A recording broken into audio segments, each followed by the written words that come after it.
our guest Karu Palaniappan sir, director and actor, will share few words with us.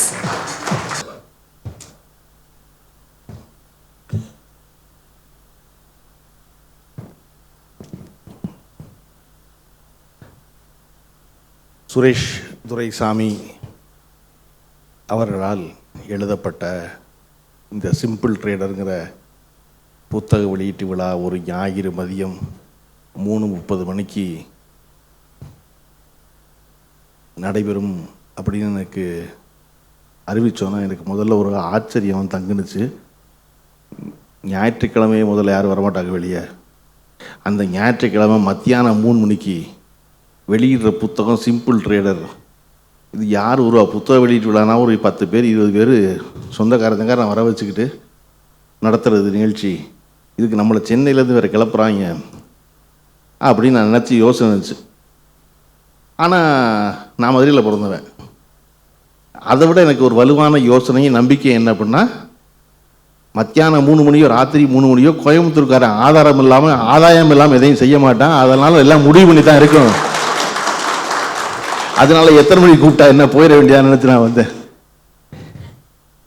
இங்கே வந்ததுக்கப்புறம் தான் எனக்கு தெரிஞ்சு இது புத்தக வெளியீட்டு விழா இல்லை, இது பணம் சம்பாதிப்பது எப்படின்னு கூட்டியிருக்க கூட்டம். அதுக்கு புத்தக வெளியீட்டு விழா ஒரு பேர் வச்சுருக்காங்க. நம்ம தான் புரியாமல் கிளம்பி வந்திருக்காங்க இந்த புத்தகத்தை எல்லாம் படிச்சுட்டு. ஏன்னா இந்த கூட்டத்திலேயே ஒரு ஷேர் கூட வாங்காத ஒருத்தன், ஷேர்னா என்னன்னு தெரியாத ஒருத்தன், ட்ரேடிங் குடும்பத்தில் பிறந்தே ட்ரேடிங்கை பண்ணாத ஒருத்தன், என்ன அப்படி இந்த மொத்த வந்திருக்க விருந்தினர்களில் ஜெயபிரகாஷ் புத்தகத்தை படிச்சுட்டு எல்லாம் சொன்னால் கூட இப்போ ஒரு ஆர்டர் கொடுக்க போகிறாரு பாருங்க, அந்த புத்தகத்துலையுமே மிச்சம் படிக்கணும். 14 அத்தியாயம் முழுக்க அட்டை டு அட்டை முழுக்கத்தையும் படிச்சுவிட்டு இந்த கூட்டத்துக்கு நடுவில் பணம் சம்பாதிப்பது எப்படிங்கிற கூட்டத்துக்கு நடுவில் ஒரு பைத்தியக்கார பயில நம்ம உட்காந்துருக்கேன்னு யோசிச்சுக்கிட்டே இருந்தேன். முதல்ல இருந்து ஒன்று தான் பாக்கி நிகழ்ச்சியில் எடுத்து பக்கத்தில் ஒரு 10 ஏக்கர் இடம் வாங்கி சுரேஷ் ஆனந்தான்னு பேர் வச்சுட்டா பின்னாடியே வந்து எல்லாம் தீபம் கட்ட தயாராக இருக்காங்க. இப்போ ஏன்னா பரதநாட்டியம் என்ன, கவியரங்கம் என்ன, கவிதைகள் என்ன, தலைவாங்க வாழ்வியல் சொல்லி கொடுத்த நீ, இதுக்கப்புறம் என் வாழ்க்கையில் நான் யாரை பார்க்க போகிறேன், அழகா தான் கிளாஸ் அட்டன் பண்ணேன், உங்கள் வாழ்க்கையில் ஒளியேற்றிட்டீங்க நீ அப்படிதான். டேய் இது என்ன நம்ம தான் அப்படி யோசிச்சுட்டு இருக்கோமா இல்லை எல்லாரும் இப்படி தான் யோசிச்சுக்கிட்டு இருக்கா எல்லாம் நினச்சிக்கிட்டே இருக்கேன். லக்ஷ்மி செராமிக்ஸ் முத்துராமன் வந்து எனக்கு ரொம்ப அறிவுமான ஒருத்தர். லக்ஷ்மி செராமிக்ஸ் முத்துராமன் அவர்கள் வந்து அவருடைய தொழிலை முதல்ல மதுரையில் தான் தொடங்கினார். மதுரையில் தொடங்கிட்டு ஒரு 6 மாத காலமோ 1 வருஷம் எனக்கு ஞாபகம் இல்லை. 1 மாத காலத்துக்குள்ளே அந்த ஆரம்பித்த தொழிலை அங்கே தான் ஆரம்பிக்கப்பட்டது. லக்ஷ்மி செராமிக்ஸ் மதுரையில் ஆரம்பித்ததை பூட்டிட்டு நம்ம சுரேஷ் சொல்கிற மாதிரி, உங்கள் வார்த்தைகளில் எஸ்டி சொல்கிற மாதிரி அமைதியாக உட்காந்து யோசிச்சார். நம்ம ஒரு கடை ஆரம்பிக்கணும் வந்தோம், வாழ்க்கையில் பணம் சம்பாதிக்கணும் வந்தோம் மதுரைக்கு. எல்லா பணத்தையும் இன்வெஸ்ட் பண்ணி ஒரு கடையும் திறந்துட்டோம் லக்ஷ்மி செராமிக்ஸ்னு. ஆனால் ஒன்றும் பெருசாக நடக்க மாட்டேன் வியாபாரம். ஏன் நடக்க மாட்டேங்குதுன்னா, மதுரையில் 11 மணிக்கு காலையில் எங்கே நல்ல வடை போடுவாங்கன்னு வடை சாப்பிட கிளம்பிடுறாங்க எல்லாரும். வடையை பற்றியும் அதிகம் பேசுகிறானே ஒழிய பணம் சம்பாதிக்கிறத பற்றி பேசலை. அப்போ பணம் சம்பாதிக்க வேண்டும் நாம் எனில் முதல்ல பணம் சம்பாதிக்கும் எண்ணம் உள்ளவர்களோடு போய் நிற்கணும், அப்போ தான் பணம் சம்பாதிப்போம் அப்படின்னு லக்ஷ்மி செராமிக்ஸ் முத்துராமன் வந்து கிட்டத்தட்ட 25 ஆண்டு காலத்துக்கு முன்னாடி முடிவு பண்ணி மதுரையை பூட்டிட்டு வந்து சேர்ந்த இடம் தான் கோயம்புத்தூர். முதல்ல பணம் சம்பாதிக்க நினைக்கிறவன் எனக்கு ஊரில் போய் இருப்போம், அப்போ தான் பணம் சம்பாதிப்போம். கோயம்புத்தூர்காரை மட்டும் தான் பணம் சம்பாதிக்கிறத பற்றி சதா சர்வ நேரம் சிந்திச்சுக்கிட்டு இருக்கான். அதனால அங்கே போய் ஆரம்பிப்போம்னு நினச்சி இன்றைக்கி வெற்றிகரமான ஒரு ஆந்திரப்பிரனராக வந்து வளர்ந்துருக்க ஒருத்தர் தான் லக்ஷ்மி செராமிக்ஸ். எனக்கு கோயம்புத்தூரை பற்றி எண்ணும் போடுவதெல்லாம் லக்ஷ்மி செராமிக்ஸ் முத்துராமன் சொன்னதான் ஞாபகம். எனக்கு இந்த புத்தகத்தை வந்து சிம்பிள் ட்ரேடர்ங்கிற புத்தகத்தை வெளியிடணும்னு சொல்லி வந்து சுரேஷ் பேசிய பொழுது, நான் எப்பொழுதும் புத்தக வெளியீட்டு விழாக்குன்னா உடனே ஒத்துக்குவேன். அதுக்கு ஒரு முக்கியமான காரணம் என்ன அப்படின்னா, எந்த புத்தக வெளியீட்டு விழாவாக இருந்தாலும் அந்த புத்தகத்தை முழுமையாக படிச்சுட்டு தான் அந்த விழாவுக்கு போகிறதுங்கிறத நான் ஒரு கொள்கையாக வச்சுருக்கேன்.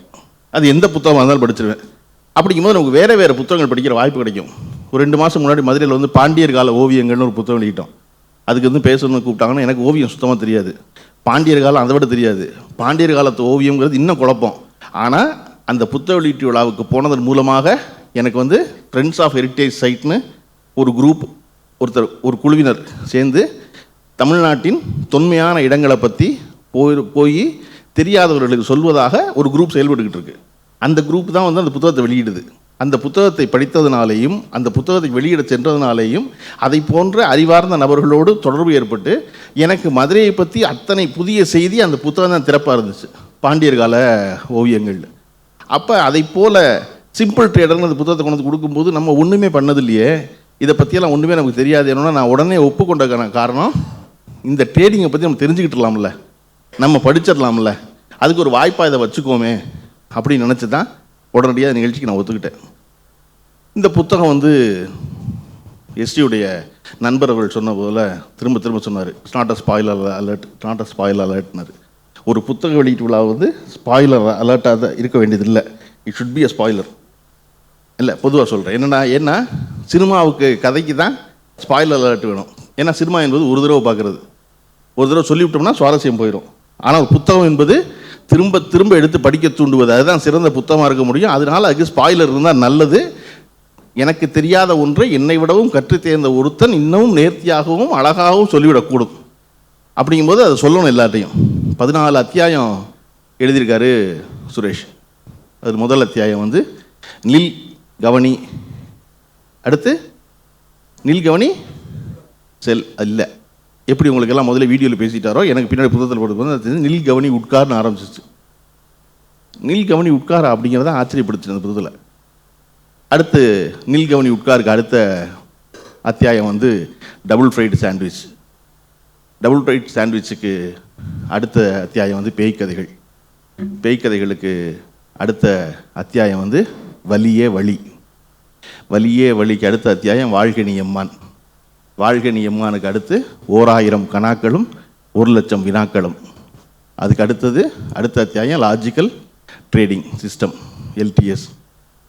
எல்டிஎஸ்க்கு இது எல்லாமே நீங்கள் ஏற்கனவே வீடியோ பார்த்துட்டீங்க எல்லாரும் அவ்வளோ பேரும். ஓகே, அதுக்கு அடுத்து லாஜிக்கல் ட்ரேடிங் சிஸ்டம்.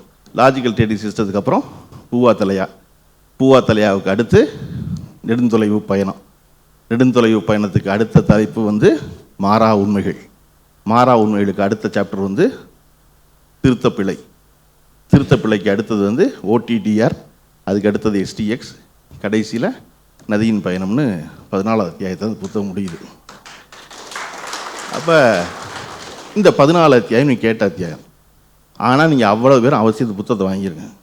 ஏன்னா சுரேஷ் இதை பேசி கேட்டதை விட எழுதி படிக்கும் பொழுது உங்களுக்கு ஒரு புதிய சிந்தனை தோன்றும். நமக்கு எப்பொழுதும் சுரேஷை நீங்கள் இவ்வளோ பேர் ஃபாலோ பண்ணுறீங்கல்ல, சுரேஷ் உங்களுக்கு புதியது வழிகாட்டினார்னா இல்லை. முதல்ல பேசின தம்பி சொன்னார்ல, நான் வந்து பிஓடியா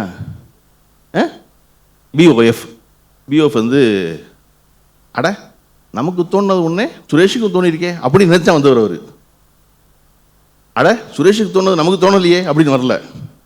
எப்பொழுதும் யார் நம்மளை பின்பற்றுவார்கள் என்றால், எவரிடம் நம்முடைய சிந்தனை ஏற்கனவே இருந்ததோ அவர்கள் தான் பின்பற்றுவார்களே ஒழிய புதுசாக அறிவு முளைச்சு ஒருத்தன் வரமாட்டான் பின்னாடி. எது சிறந்த இலக்கியம், எது உங்களுக்கு பிடிச்ச கதை, ஏற்கனவே உங்களுக்கு தெரிஞ்ச கதை,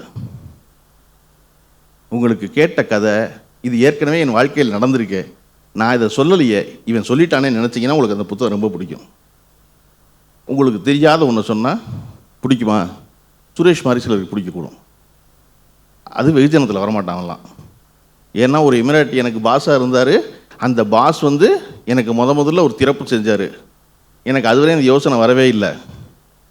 ஃபெயிலியரான ட்ரேடிங்கை பற்றி அவர் தான் எனக்கு புரிய வச்சார். அட இது எனக்கு விளங்கலையே நினச்சேன்.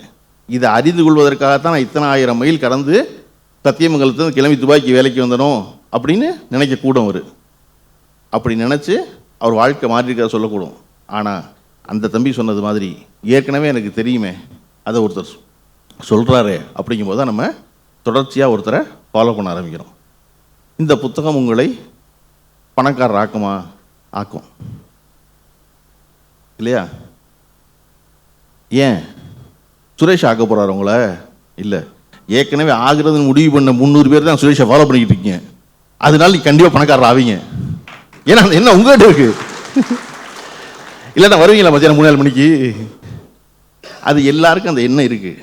இந்த புத்தகம் என்ன செய்யுது அப்படின்னா, என்னை போன்றோருக்கு ட்ரேடிங்கில் உள்ள வார்த்தைகளை, ஜார்கன்ஸை சகஜமாக்குது, சாதாரணமாக்குது. இன்ஸ்டிடியூஷனல் ட்ரேடிங்னா என்ன எனக்கு தெரியாது, ஆனால் அது ஒன்று சொல்லுது. அதுக்கு ட்ரேடிங் சம்மந்தமாக நாங்கள் என்ன செய்ய போனோம், எப்படிலாம் சுற்றுறோம். ஐயா ஒருத்தர் சொன்னார் இல்லையா, இன்றைக்கி நீங்கள் பயணப்பட்ட பாதையில் பின்னாடி நான் வர்றேன், நான் வர்றதை ஒட்டி நிறைய பேர் வருவாங்க, இது ஒரு பெரிய நெடுஞ்சாலை ஆகும் அப்படின்னு ஐயா சொன்னார். அப்படி ஒரு பெரிய நெடுஞ்சாலை ஆகக்கூடாது. நீங்கள் அந்த இடத்துல மட்டும் சின்ன மாறுபட்ட கருத்து எனக்கு உண்டு. ஏன்னா சுரேஷை திரும்ப திரும்ப இந்த புத்தகத்தில் என்ன சொல்கிறாரு, இண்டிகேட்டரை பூரா அழிங்க, இதுவரை சொன்னதெல்லாம் கேட்காதீங்க, மூவிங் ஆவரேஜ்னு ஒன்று இருக்குது. என்ன மூவிங் ஆவரேஜ்? கடந்த 10 நாள் என்ன நடந்துச்சு, 10 நாள் நடந்ததை போட்டு 10ஆல் வகுத்தோம்னா என்ன இருக்கோ அதுதான் மூவிங் ஆவரேஜ். இது முதல்ல ட்ரேடிங்கில் வந்தது 1948. ஆனால் அந்த மூவிங் ஆவரேஜ் அன்றைக்கி கொஞ்சம் பேர்கிட்ட தான் கிடச்சிச்சு அந்த டேட்டா, அதை வச்சுக்கிட்டு அவன் ஒரு விளையாண்டான். ஆனால் இன்றைக்கி அந்த மூவிங் ஆவரேஜ் எல்லார் கையிலையும் இருக்குது. எல்லா கையிலேருந்து என்ன ஆகுது, மூவிங் ஆவரேஜ் பயனில்லாமல் போயிடுது. அப்போ சுரேஷ் போன பாதை பயனுள்ள பாதை, அந்த பாதையில் 2 பேர் போனால் பயனுள்ள பாதை, எல்லாருமா சேர்ந்து போகிற வழியில் இருக்க மரத்தெல்லாம் வெட்டி கான்கிரீட் காடாக்கி பரபரன்னு காரில் போனோம்னா எப்படி பழம் பறிக்கிறது? அந்த பாதைக்குள்ளே யாரும் போகலன்னு ஒருத்தன் போனதுனால தான் பழம் பறித்து சாப்பிட்டு இருந்தான். இந்த பய போகிற பாதையில் பழம் இருக்கப்படான்னு 2 பேர் மட்டும் பின்னாடி போனால் அவனு கொஞ்சம் பழம் பறிக்கலாம். வா எல்லாரும் சுரேஷ் போன பாதையில் போகணும்னு கிளம்புனீங்கன்னா மூவிங் ஆவரேஜ் எல்லார் கைக்கு வந்துடும், அடிபட்டுரும், ஒருத்தரும் பழம் பறிக்க முடியாது. அதனால சுரேஷ் போகும் பாதை ஒரு நாளும் நெடுஞ்சாலை ஆகாமல் இருந்தால் தான் அவர் சுரேஷ் ஆனந்தாவாகிற வாய்ப்பு இருக்குது. போயிடக்கூடாது. அதன் மூலமாக நாம் ஒரு புதிய பாதையை தேர்ந்தெடுக்கணும். ராபர்ட் ராஸ் சொல்லுவது போல, woods are lovely dark and deep, miles and miles to go before you sleep. இல்லையா? எது சிறப்பு? ரோட் லெஸ் ட்ராவல்டு தான் சிறப்பு. யாரும் போகாத பாதையில் போவதுதான் சிறப்பு. எல்லாரும் போகிற பாதையில் போனோம்னா நமக்கு நினைவுகளே இருக்காது, அனுபவங்களே இருக்காது. நீங்கள் நினச்சி பாருங்கள், ஒரு கிராமத்தின் வழியாக நீங்கள் நெடுஞ்சாலை எடுக்காமல் போனீங்கன்னா உங்களுக்கு அது வழியில் இருக்க டீ கடை தேவாமிர்தமாக இருக்கும். நீங்கள் நெடுஞ்சாலை எடுத்து இங்கேருந்து போனீங்கன்னா சென்னைக்கு போகிற தூரம் 500 கிலோமீட்ரு, ஆனால் உங்களுக்கு ஒரு ஞாபகமும் இருக்காது. திரும்ப திரும்ப கருப்பு தார்ச்சாலையும் கடந்து 110 கிலோமீட்டர் வேகத்தில் போகிற காரு தான் இருக்குமே விட வேறு ஞாபகம் இருக்காது. அப்போ இங்கே நமக்கு தேவை ரோட் நாட் டேக்கன் தான், ரோடு லெஸ் ட்ராவல்டு தான். அதுக்கு இந்த புத்தகம் உதவி செய்யுதா அப்படின்னா, புத்தகம் இயல்பாக்குது. இதில் ஒரு இடத்துல கூட புத்தகம் மொத்தம் நான் படித்து முடித்தேன் 140 பக்கத்தில் இதை செய்யாதன்னு சொல்லலை. ஏற்கனவே சொல்லப்பட்டதை ட்ரேடிங்கிற இடத்துக்குள்ளதுன்னு சொல்கிறாரு. இந்த புத்தகம் ட்ரேடிங் பண்ணுற ஆளுக்கு மட்டும்தான் உதவுமா? இல்லை, அது ஜெயபிரகாஷ்க்கு உதவக்கூடும். காரணம், சினிமா எடுக்கிறதுக்கு பயன்படுது. அது என்ன சொல்லுது? 2% நட்டம் வந்தோன்னே வெளியே வந்துருக்குது. அதுக்குள்ளே இருக்காதுங்க, உடனடியாக வெளியே வந்துருக்குது. ஒரு இடத்துல காசு வரமாட்டேங்குன்னு தெரிஞ்சுன்னா அதுக்கப்புறம் அங்கே இருக்கக்கூடாது, உடனடியாக வெளியே வந்துரு. 3 சொல்கிறாரு. என்ன? கரடி கதை சொல்லி இறங்குறீங்க, கரடி வந்துருச்சுன்னா ஒன்று என்ன செய்வீங்க? அந்த இடத்த விட்டு தப்பிச்சு முதல்ல ஓடுவீங்க. அது பேர் ஃப்ளைட் மோடு. இல்லை அப்படின்னு பழனிப்ப மாதிரி இருக்கிற என்ன செய்வான்னா, பரவாயில்ல கரடி தானே முட்டி தூக்குவோம் அப்படின்னு முடிவு பண்ணுவான். முடிவு பண்ணால் அது ஃபைட் மோடு. அதுக்கப்புறம் ஒரு மோடு இருக்குது, என்ன அப்படின்னா, ஐயையோ கரடி அப்படின்னு ஃப்ரீஸ் ஆகி நின்றுறது, அது ஃப்ரீஸ் மோடு. இது 3 தான் வழி நீ ட்ரேடிங்கில் தோத்தா. அப்படிங்கும்போது நீங்கள் முதல்ல செய்ய வேண்டிய வேலை என்னென்னா, கரடின்னு தெரிஞ்சிருச்சுன்னா முதல்ல அங்கே தப்பிச்சு ஓடிடணும். ஃப்ளைட் மோடு தான் சிறந்த மோடு, தப்பிச்சு ஓடிடுங்க முதல்ல அப்படிங்கிறது. அதுக்கு அடுத்த மோடு தான் ஃபைட் மோடு. இல்லை இன்னும் கொஞ்சம் வாங்கி பார்ப்போம், கொஞ்சம் நட்டமாக இருக்குது அப்படின்னு. அதுக்கடுத்து ஒன்று இருக்குது, தொடர்ச்சியாக வாங்கிட்டே இருந்தால் என்னாகும்? பணம் தீர்ந்துடும். தீர்ந்து போனால் என்னாகும்? ஃப்ரீஸ் மோடு தான். இது ட்ரேடிங்க்கு இல்லை, சினிமா எடுக்கவும் பொருந்தும். அதனால் ஜெயபிரகாஷுக்கும் அது பொருந்தும், சாருடைய நண்பருக்கும் பொருந்தும். இல்லையா? அவர் ஃப்ளைட் மோடில் இருக்கிறனால இன்றைக்கி கோயம்புத்தூரில், திருப்பூரில் முக்கியமான 10 பணக்காரர்கள் ஒருத்தர் இருக்கான காரணம் என்ன? பணம் சம்பாதிக்கிற எண்ணம் இல்லாதவனும் சேராத நம்ம சுரேஷ் பக்கத்தில் உட்காரணும். ஏன்னா அவன் தான் பணம் சம்பாதிக்க பற்றி பேசுகிறான்.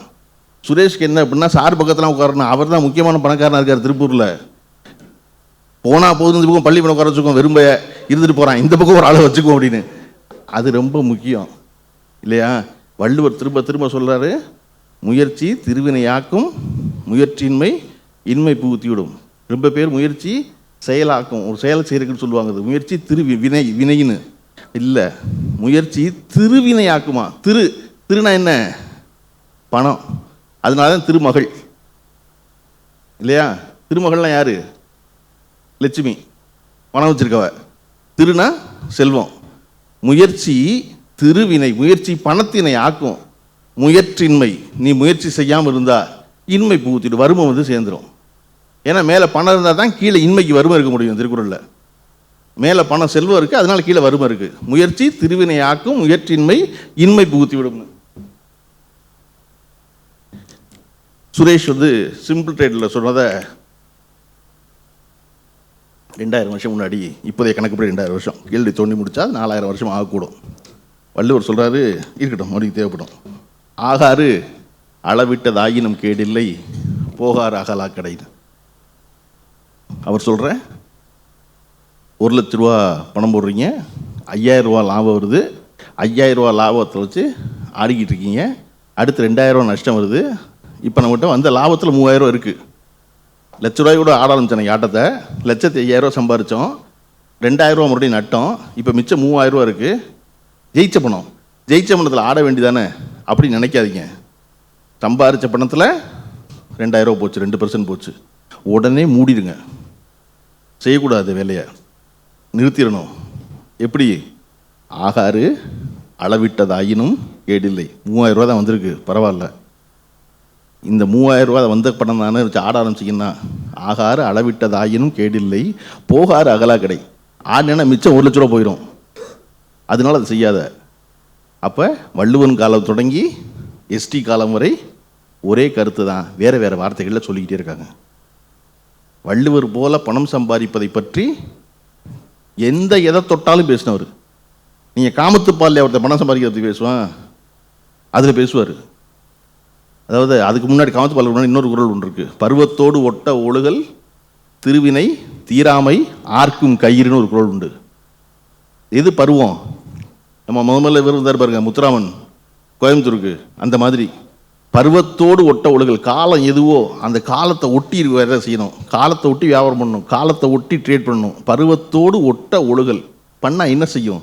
திருவினை, பணத்தினை. திருவினை தீராமை ஆர்க்கும் கயிறா, பணத்தை கொண்டு வந்து காலில் கட்டி போடுமா. அது நீ எங்கே நடந்து போனாலும் பணம் பின்னாடியே வரும். பின்னாடி பருவத்தோடு ஒட்ட ஒழுகல் திருவினை தீராமை ஆர்க்கும் கயிறும்பர் வள்ளுவர். சரி, இதெல்லாம் ஓகே, அறத்திலையும் பொருளையும் சொல்கிறாரு. காமத்துப்பாலில் சொல்லுவார், தம்மில் இருந்து தமது பார்த்து உண்டற்றால் அம்மா அறிவை முயக்கும்பர். ஒருத்தன் கடுமையாக வேலை செய்யணுமா, நேர்மையான வழியில் பணம் சம்பாதிக்கணுமா, நேர்மையான சம்பாதிச்ச பணத்தில் ஒரு வீடு வாங்கணும், அந்த வாங்கின வீட்டில் சொந்தக்காரனை புறம் கூப்பிடணும், கூப்பிட்டு தான் சம்பாதிச்ச பணத்தில் அவனோட பகிர்ந்து சாப்பிடணும். அப்படி சாப்பிட்டா ஒரு சந்தோஷம் வரல, அந்த சந்தோஷம் வருது கூட இருக்கும் போதும்பாங்க. அந்த காதலை தம் இருந்து, தான் கட்டின வீட்டில் தம் இருந்து தமது பார்த்து, சொந்தக்காரன்லாம் பார்த்து உண்டற்றால் அவனோட சேர்ந்து சாப்பிட்டோம்னா அம்மா அறிவை முயக்கு, உன்னோட முயங்குனா என்ன சந்தோஷம் தெரியுமா? இந்த சந்தோஷம் பாரு. காதலியோடு மகிழ்ந்திருக்கும் சந்தோஷம் என்பதே தான் நேர்மையான வழியில் பெருமணம் சம்பாதித்து சொந்த வீடு கட்டி சுற்றத்தாரையெல்லாம் உட்கார வச்சு சாப்பிட்ட சந்தோஷம் தான் காதலியோட இருக்க சந்தோஷம்னு சொன்ன வள்ளுவர். அப்போ இந்த தமிழ் சமூகம் நீண்ட காலமாக பொருளீட்டுதலை பற்றி பேசிக்கொண்டே இருக்கு. கரெக்டா? அதில் என்னை மாதிரி மதுரையில் பிறந்தவங்க வடை சாப்பிட போயிட்டு நடுவில் உங்களை மாதிரி கோயம்புத்தூரால் விடாமல் அதை பற்றி சிந்திச்சுக்கிட்டே இருக்கீங்க. ஞாயிற்றுக்கிழமை மத்தியானம் 3 மணிக்கு கூட. அது ஒரு நல்ல விஷயந்தான். ஒருத்தன் எமோஷனலாக இருந்தால் இன்னொரு பக்கம் ஒருத்தன் இன்டெலிஜென்ட். ஐக்கியூ எவ்வளோ முக்கியமோ அவ்வளோ முக்கியம் ஈக்கியும் முக்கியம் இல்லையா? எனக்கு எப்பொழுதும் கோயம்புத்தூர் ஆச்சரியமான ஒரு ஊர் தான். எப்படி சதா சர்வ நேரமும் பணம் ஈட்டுவதை பற்றி மட்டுமே ஒரு குழு சிந்திச்சுக்கிட்டே இருக்கு அப்படின்னு, வேறு ஒரு சிந்தனையும் இல்லை. நீங்கள் கோயம்புத்தூர் ரொம்ப மரியாதை இருக்காங்கன்னு சொல்ல தெரியுமா எல்லாரையும்? ஏன்? கோவப்பட்டால் பணம் போயிடும், கோவப்பட்டால் பணம் போயிடும். முதல்ல எடுத்து அவன் கிடக்காங்க, ஏன்னா நான் பார்க்குறேன் எவ்வளோ லட்சம் செலவானாலும் பார்க்குறேன். அதை பார்க்குறேன் சம்பாரித்தான் லட்சத்தை ஏனுங்கண்ணா ஓகேங்கண்ணா உட்காருங்கண்ணா அப்படின்ட்டு வெளியே போய் அவனை திட்டிக்குவோம் தனியாக. இப்போ இவனை திட்டி பணம் போயிடும், தேவையில்லாத வேலை. அப்போ இது அடிப்படை. நான் அமெரிக்கா போயிருந்தபோது நான் வந்து ஆச்சரியப்பட்டேன். யாரும் ஒருத்தன் பார்த்து சிரிச்சுக்கிட்டே இருக்காங்க. இவன் அவனை பார்த்து சிரிக்கிறான், அவனை பார்த்து சிரிக்கிறான். கதவை திறக்க போனால் அவன் நீ முதல்ல போங்கிறான், இவன் அவன் நீ முதல்ல போங்கிறான். நம்ம எப்போ பார்த்தாலும் இடித்து முதல்ல நம்ம போயே பழக்கம். என்னடா ஒரு உலகம் பூரா எந்த இடத்துல போனாலும் படியேறனா நீ முதல்ல போங்கிறான், கதவை திறந்தா நீ முதல்ல போங்கிறான், சாப்பிட உட்காந்தா நீ முதல்ல உட்காருங்கிறான், சாப்பிட்டா நீ முதல்ல சாப்பிடுங்கிறான். சிரித்து ஒருத்தன் பொண்ணு வச்சுக்கிட்டாக்கா நாடு பூரா. அவன் இந்த கடைசி அந்த கடைசி அவ்வளோ பெரிய நாடு. கிட்டத்தட்ட ஒரு 40 நாள் அங்கே இருந்தேன் என் நண்பர்கள் அங்கே இருந்ததுனால. எனக்கு முடிவில் என்ன விளங்குனுச்சு அப்படின்னா, அவ்வளவு இணக்கமாக சக மனிதனோட அமெரிக்காவில் இருப்பவர்கள் எல்லோரும் இருப்பதற்கான முக்கியமான ஒரு காரணம், பண்பட்ட நாடு, ஜனநாயகத்தில் வளர்த்து தோங்கி இருக்காங்க, பணம் நிறைய இருக்குது, அதெல்லாம் வேற. அதற்கெல்லாம் மேலே ஒன்று இருக்குது. என்ன அப்படின்னா, எவன் துப்பாக்கி வச்சுருப்பான், எவன் சுடுவான்னு தெரியாது.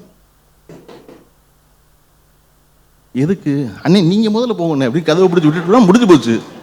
நம்மளும் முடிச்சு இழுத்து அவனை இழுத்து துப்பாக்கி டொப்புன்னு சுட்டு விட்டான்னா, ஏன்னா ஒரு மாநிலத்தில் சுட்டா கொலை, இன்னொரு மாநிலத்தில் தூக்குதுன்னா கிடையாது. ஒன்றில் இருக்குது, மாநிலங்கள் சட்டத்தை ஏற்றிக்கலாம். அப்படிங்கும்போது எந்த மாநிலத்துக்குள்ளே இருக்கோம், எந்த மாநிலத்துக்கு என்ன சட்டம்னு எழுதல, அதுக்கு பதிலாக சார் நீங்கள் உட்காருங்க சார், முடிஞ்சு போயிடும். இது இப்போ அதை அப்படியே கோயம்புத்தூர் பொருத்தி பார்த்தீங்கன்னா எப்படி பணம் சம்பாதிக்கிறான்னு தெரிஞ்சவங்களுக்கு ஏனுங்கண்ணா தான் தேவையில்லை, இவரோட போய் சட்டை போட்டு தேவையில்லாமல் பணம் போயிடும் அப்படின்னு. அப்போ அப்படி பணம் சம்பாதிக்கிறத பற்றி முனைப்பாக இருக்கிற ஆள்கிட்ட அவர்களுக்கே தெரியாத புதுசாக ஒரு விஷயத்தை கொண்டு வந்து சுரேஷ் துரைசாமி விற்கிறாருன்னா எப்பேற்பட்ட ஆள் இருப்பார். அவனே 24 மணி நேரம் செஞ்சுக்கிட்டு இருக்கேன். அவனுக்கு இன்றைக்கி அவனுக்கு சொல்கிறேன்னு சொல்லி ஆரம்பித்து, போர்த்துகீசிய தத்துவ ஞானியில் ஆரம்பித்து கரடி கதை சொல்லி, இந்த பக்கம் தத்துவம் பேசி, தியானத்தை பற்றி பேசி, 27 வகை உணர்ச்சி இருக்குங்கிறாரு மனுஷனுக்கு, 72 வகை தியானம் இருக்குங்கிறாரு, தியானத்தில் என்ன வகைங்கிறாரு, சீசூர் ஒன்று சொல்கிறாரு. அப்படின்னா படித்தோம்னா பல விஷயங்களை கரைச்சி கொடுத்துருப்பான் போல, நான் நம்பி சொத்து எழுதி வைக்கலாம்டா அப்படின்னு. எனக்கு தெரிஞ்சு ரஜினிஷுக்கு அப்புறம் பெரும் பேரை சம்பாதிச்சிருக்கிறது வந்து சுரேஷ் துரைசாமி தான். அதனால சுரேஷ் துரைசாமி போலவே நீங்களும் எல்லாரும் பெருமணம் சம்பாதிச்சிடணும். அது ரொம்ப முக்கியம். ஏன் அப்போ தான் பணம் சம்பாதிப்பதில் ஆர்வம் இல்லாமல் இருக்கிற என்னை போன்ற மனிதர்களெல்லாம் கூப்பிட்டு கூட்டம் நடத்தி புத்தகம் வெளியிடுவீங்க. நான் பார்க்குறது இங்கே ஒரு சுரேஷ் துரைசாமி இல்லை, இந்த அரங்கத்தில் இருக்க 500 சுரேஷ் துரைசாமி, இந்த பேச்சை கேட்க போகிற பல லட்சம் சுரேஷ் துரைசாமி, எல்லாருக்கும் பணம் சம்பாதிக்கிற முனைப்பு ரொம்ப முக்கியம். பணம் வேணாம்னு சொல்லணுமா? சொல்லணும். பணம் எந்த இன்பத்தையும் தராதுன்னு சொல்லணுமா? சொல்லணும். பணம் முக்கியம் இல்லை வாழ்க்கைக்கு அப்படின்னு சொல்லணுமா? சொல்லணும். எப்போ? பணம் சம்பாரிச்சிட்டு. அதை சம்பாரித்து வச்சுட்டு சொல்லணும். பணம் சம்பாதிக்காம நான் உங்கள்கிட்ட அப்படி சொன்னான்னா ஃபோனை எடுத்து அவன் கான்டாக்ட் டெலிட் பண்ணிடுவேன். அவன் நமக்கு தேவையில்லை. நம்ம அவசியம் பணம் சம்பாதிக்கணும். நேர்மையான வழியில் அறத்தின் பக்கம் நின்று பிறருக்கு கேடு செய்யாமல் என் திறமை எதுவோ அதை வச்சு. வள்ளுவர் பணம் சம்பாதிப்பதை பற்றி சொல்லுகிறார். நான் எல்லா இடத்துலையும் சொல்கிறது, செய்க பொருளை பணம் சம்பாரிச்சிரு, செய்க பொருளை செருணர் செருக்கருக்கும் எஃகு அதனிற் கூறியதில். உனக்கு ஒரு எதிரி இருக்கான் பாரு, அந்த எதிரியுடைய செருக்க அழிக்கிற கூர்மையான ஆயுதம் எது அப்படின்னா உங்ககிட்ட இருக்க பணம் தான். உங்ககிட்ட இருக்க பணம் தான் அவனை வாயடைக்க வைக்கும். உங்ககிட்ட இருக்க பணம் தான் அவனை உன்னை போற்ற வைக்கும். உங்ககிட்ட இருக்க பணம் தான் அவனை உன்னை மரியாதையை பார்க்க வைக்கும். செய்க பொருளை செருணர் எதிரி, செருணர் செருக்கு அவன்கிட்ட இருக்க திமிரு, செருணர் செருக்கு அறுக்கும் எஃகு அதனிற் கூறியது இல்மர் வள்ளுவர். அதனால செய்க பொருளை. எப்படியா செய்கிறது பொருளை அப்படின்னா, பொருள் செஞ்சால் என்ன செய்யும்? அது வந்து அறந்தரும். நீ பணம் சம்பாதிச்சேன்னா அறந்தரும். பணம் அறம் எனக்கா? இல்லை, என் அடுத்த தலைமுறைக்கு. அரண் ஈனும் இன்பமும் ஈனும். பணத்தை இன்பம் இல்லை. நான் ஒரு காரில் போகிறேன், 10,000 ரூபாய்க்கு செருப்பு வாங்கி மாட்டிக்கிறேன், மெதுன்னு இருக்குது, நடக்கிறது தெரியல. இதெல்லாம் வேணும்னா, இன்பம் தரணும்னா பணம் வேணும். அரண் ஈனும் இன்பமும் ஈனும். எனக்கு இன்பம் தரும். அரண் ஈனும் இன்பமும் ஈனும். திறன் அறிந்து. எனக்கு என்ன திறமை இருக்குது? என் திறமை தெரிஞ்சு திறன் அறிந்து தீதின்றி பிறருக்கு கெடுதல் செய்யாமல், தீது அடுத்தவர் செஞ்சிடக்கூடாது பணம் சம்பாதிக்கிறதுக்காக. அப்போ அப்படி செஞ்ச பொருள் செய்யணும். பொருள் என்ன செய்யும்? இப்போ ரிவர்ஸில் படித்தோம்னா, அரண் ஈனும் இன்பமும் ஈனும் திறனறிந்து தீதின்றி வந்த பொருள் தீதின்றி வரணும். தீதின்றி வர்றது நம்முடைய திறமை தெரிஞ்சு வரணும். நம்முடைய திறமை தெரிஞ்சு வந்தால் நமக்கு இன்பம் தரும். நமக்கு மட்டும் இல்லை, நமக்கு அடுத்த தலைமுறைக்கு அறமும் தரும், நிலைக்கும் அந்த பணம் அறத்தோடு இருந்தால். அரண் ஈனும் இன்பமும் ஈனும் திறன் அறிந்து தீதின்றி வந்த பொருள்.